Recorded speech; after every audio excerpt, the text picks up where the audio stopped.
Pour l'endurance, de manière générale, ce n'est pas très compliqué en termes de planification. Moi, je vais tout de suite chercher à l'opposé de ce pourquoi ils sont faits, parce qu'ils ne le font jamais. Et donc, je sais que ça va bien fonctionner. On va combler les brèches dans un premier temps. Il n'y a pas qu'une seule manière d'opérer à partir de ce qu'on a fait là. Il y a vraiment plein de possibilités.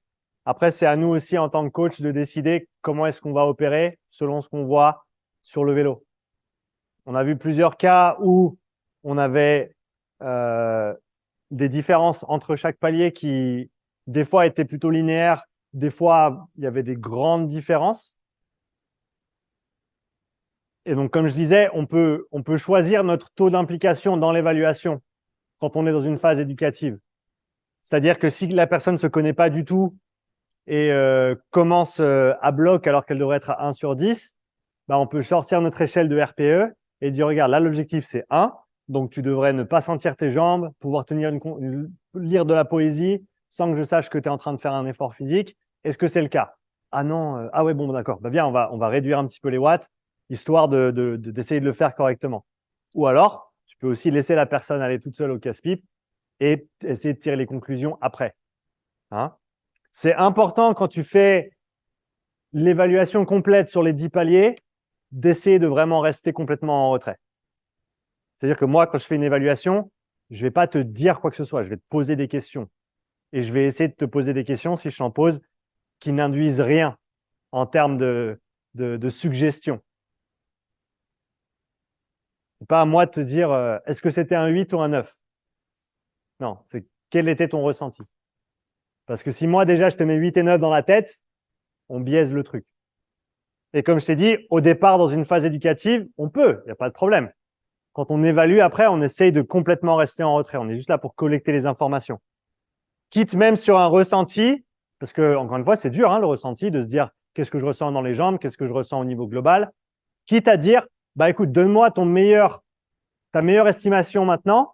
Si au palier suivant, tu dis, ah ouais, non, en fait, avant, c'était plutôt un 5 qu'un 6, il peut revenir en arrière sur ce qu'il a dit au palier précédent. Moi, ça ne me dérange pas, parce que ça fait partie de l'exercice aussi. Hein. Donc, c'est à nous de choisir notre niveau d'implication sur cette première évaluation à l'aveugle, de se dire, est-ce que je guide vraiment la personne pour y arriver ou est-ce que je laisse faire, on tire les conclusions après et on refera et on essaiera de refaire mieux. Hein, refaire mieux, ça veut par exemple dire, bah, regardez le delta entre les différents paliers. S'ils étaient bien à 9 sur 10 ou 10 sur 10 sur le dernier, bah, on sait qu'on peut prendre ça comme 5e palier, palier de fin. Et après, on travaille à reculons. Hein, par exemple, on a vu un cas où on avait des paliers de, c'était quoi, des paliers de 40 à peu près.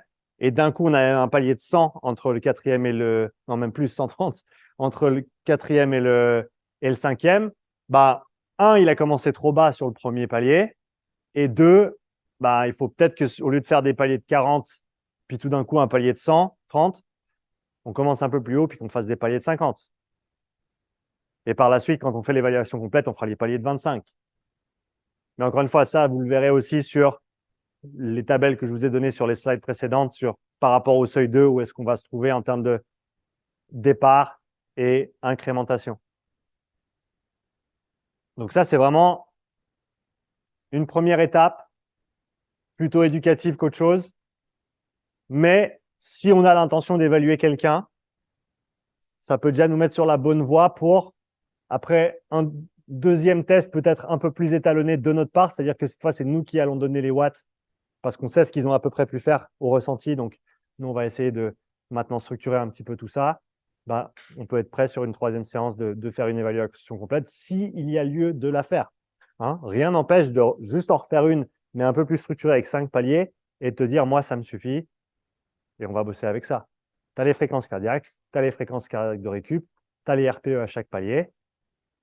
Tu peux refaire exactement la même évaluation sans toucher les paliers ou quoi que ce soit dans 3 mois. Si tu as fait du bon boulot entre les deux, si la personne s'est bien entraînée, on verra des différences. Si tu veux le plus de précision possible, oui, tu passes par des tests de performance, tu estimes un seuil 2, tu fais tes 10 paliers, boum, tu as un truc super carré.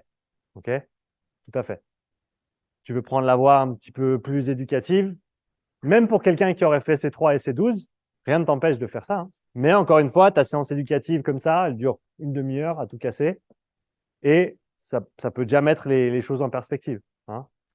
Et même une fois que tu as fini l'évaluation, encore une fois, ton niveau d'implication, c'est toi qui le décides. Est-ce que tu vas dire, ah, regarde, là, tu avais un gros gap, ou est-ce que tu vas dire, qu'est-ce que tu as pensé de la gestion de ton effort sur les différents paliers? Est-ce que tu penses que tu étais bien progressif de palier en palier, ou tu sens qu'à un moment donné, tu es peut-être allé trop loin, ou au début pas assez? Qu'est-ce que tu en penses? Et regarde ce qu'eux, ils te disent. Et comme on a discuté aussi un petit peu, ben, est-ce qu'il y a cette correspondance entre le RPE qu'ils te donne et ce que toi, tu vois visuellement?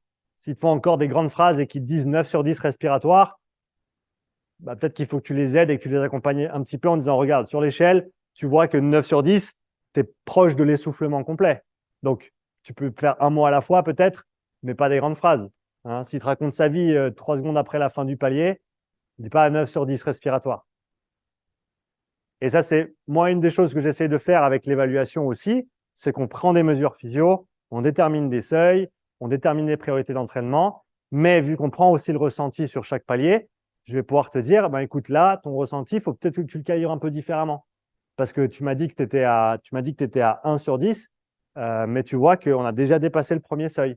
Donc, en interne, ce n'est pas du 1 sur 10 dans ce que tu ressens. Donc, il faut qu'on essaye de recalibrer tout ça. OK? Donc, on va le voir maintenant. Le but, c'est de mettre en lien toutes ces informations. Ce n'est pas de les prendre séparément de manière isolée. On veut avoir une approche holistique, globale, intégrée de tous ces facteurs-là. Avant qu'on attaque la dernière partie, est-ce qu'il y a des questions sur ce qu'on a vu sur l'évaluation? C'est un cadre, c'est une manière d'opérer. Ce n'est pas la seule. Hein? C'est important de le remettre en avant. Mais c'est un point de départ.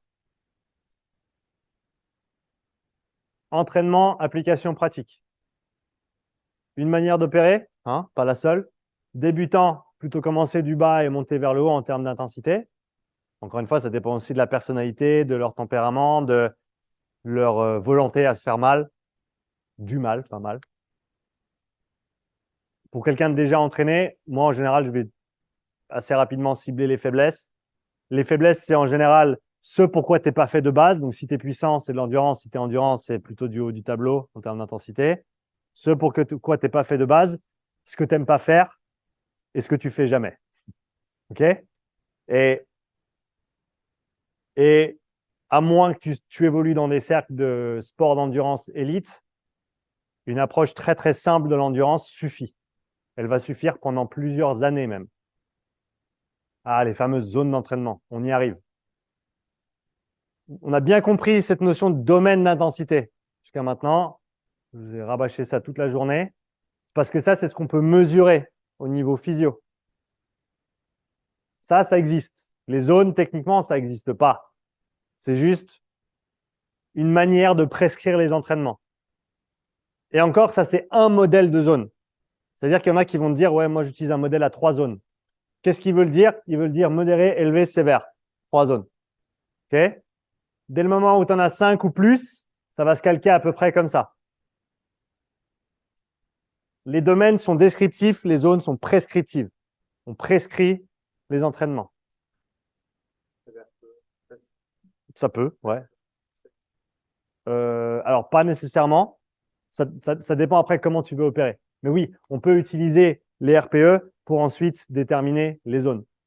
Donc, si ton RPE il est bien calibré par rapport à ton effort, bah, ta zone 1, tu sais que ça va être du 1 sur 10.